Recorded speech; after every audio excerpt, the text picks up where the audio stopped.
ఏమంటే సముద్రంలో ఒక చేప ఉంటుందండి, ఆ చేప పేరు విలస. చెప్పండి, ఆ చేప పేరు ఏంటి? విలస.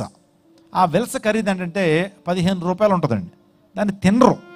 కనీసం ఎవరైనా సరే ఆ వేటగాళ్ళు దాన్ని వేటాడినప్పుడు విలస కనుక వల్లోకి వస్తే మళ్ళీ నీటిలో వదిలేస్తారండి. ఎందుకంటే ఆ చేప రుచిగా ఉండదండి, విలువ లేనిది, పాడేస్తారు.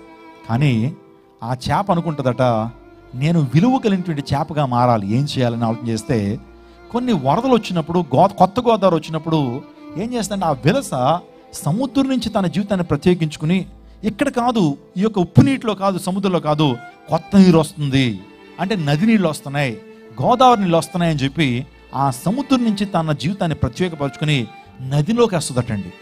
గోదావరి నదిలోకి ఎప్పుడైతే వస్తుందో దాని యొక్క విలువ పారిపోద్ది. తనలో నిజంగా కొన్ని కెమికల్ రియాక్షన్స్ జరుగుతాయి, తన జీవితంలో గొప్ప మార్పులు వచ్చేస్తాయి. ఆ విలసే గోదావరి నదిలోకి వచ్చినప్పుడు, ఆ కొత్త గోదావరిలోకి వచ్చినప్పుడు విలస కాస్త పులసగా మార్చబడుతుంది. పులస ఖరీదెంత చెప్పమంటారా? విలసగా ఉన్నప్పుడు 15 రూపాయలే, కానీ అది సముద్రాన్ని విడిచిపెట్టి, ఆ యొక్క ఉప్పు నీటిని విడిచిపెట్టి మంచినీటిలోకి ఎప్పుడైతే వచ్చిందో, ఈత కొట్టుకుంటూ నిజంగా అది మంచినీటిలోకి వచ్చినప్పుడు దాని విలువ 15 రూపాయల నుంచి 15,000 రూపాయలు అయిపోయింది.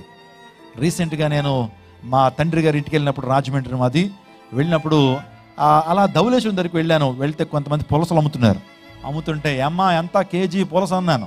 ఏమన్నా అందరికీ అమ్మమండి, కారు మీద వచ్చిన వాళ్ళకి అమ్ముతూ ఉంటారు. ఎవరికే? మీరు వెళ్ళి పులస గురించి మాట్లాడితే కనీసం మీతో మాట్లాడరు, నీ రూపాన్ని చూస్తారు, నువ్వు కారు వేసుకొచ్చావో లేదో చూస్తారు. నేను ఆ రోజు కారు మీద వెళ్తున్నాను కాబట్టి నాకు సమాధానం చెప్పారు, ఏమంటే కేజీ 25,000 రూపాయలండి అన్నారు. ఏంటి కేజీ 25,000 రూపాయలా? ఇద్దరు కుటుంబాల జీతాలు కదా. 25,000 రూపాయల కేజీ చేప. ఎస్, నేను అబద్ధం ఆడలేదండి, నిజం చెప్తున్నాను. 25,000 రూపాయలు. అది తింటేనటండి మా ప్రాంతాల్లో తూర్పుగోదావరి జిల్లాలో అంటారు, కాకినాడ, అమలాపురం, రాజమండ్రి, ఈ గోదావరి జిల్లాలో వాళ్ళు అంటాం. గోదావరి జిల్లాలో వాళ్ళు పుస్తులు అమ్ముకుని పులస చేప తినేయాలట. పుస్తులు అంటే తెలుసా మీకు? మంగళసూత్రం అమ్ముకుని ఏం తినాలట? పులస తిన్నా తప్పులేదట, అంత రుచిగా ఉంటుంది. నేను చాలా సందర్భాల్లో తిన్నాను, కొనుక్కుని కాదులేండి. మీలాంటి ప్రేమ కలిగిన విశ్వాసాలు వారు వండుకుంటే ఒక్కొక్క మొక్క పంపించేవారు. అది తింటే నిజంగా సోపుతో కడిగినా సరే 4-5 రోజులు ఆ వాసన పోదండి. బెండకాయ వేసి సుమారుగా కట్టెల పొయ్యి మీద వండుతారండి, సుమారుగా 4-5 గంటలు వండుతారు. నిజంగా టేస్ట్ అంటే అది. చేపల కూర తినాలంటే పులస చేప తినాలి. కానీ అది ఒకప్పుడేంటి? విలస. దాని ఖరీదెంత? 15 రూపాయలు. కానీ ఎప్పుడైతే అది సముద్ర నీటి నుంచి, ఆ ఉప్పు నీటిని ప్రత్యేకించుకుని నది నీటిలోకి వచ్చిందో దాని విలువ ఎంత మారింది?